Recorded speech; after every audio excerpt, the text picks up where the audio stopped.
tuan-puan, saya nak bagi tahu tuan-puan, G100 adalah network yang terbesar dealer public gold. Kita tak jual emas. G100 adalah network terbesar dealer public gold dan kita tak jual emas. Yang jual emas ialah public gold. Tugas kami ialah menyampaikan ilmu, bagi ilmu kepada tuan-puan bagaimana nak kaya dengan emas, bagaimana nak kaya bermula dengan simpanan emas. Emas bukanlah segala-galanya tuan-puan. Bukanlah segala-galanya. Tuan-puan tahu emas saja tak cukup untuk tuan-puan jadi kaya. Tapi satu permulaan yang betul dan baik untuk tuan-puan membina kekayaan.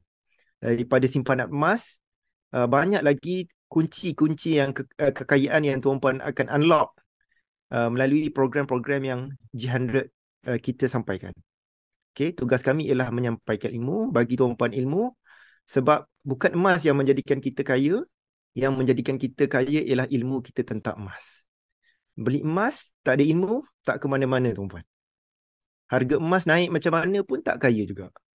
Ini pengalaman saya sejak 2010, dah lebih 13 tahun, tuan-puan. Saya tengok pattern yang sama.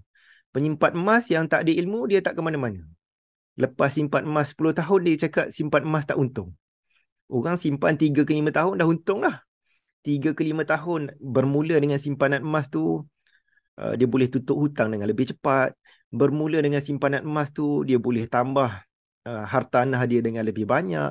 Bermula dengan simpanan emas, banyak perkara-perkara yang boleh membantu dia menjadikan lebih kaya bermula dengan simpanan emas. Tapi semuanya kunci dia adalah ilmu, tuan-puan.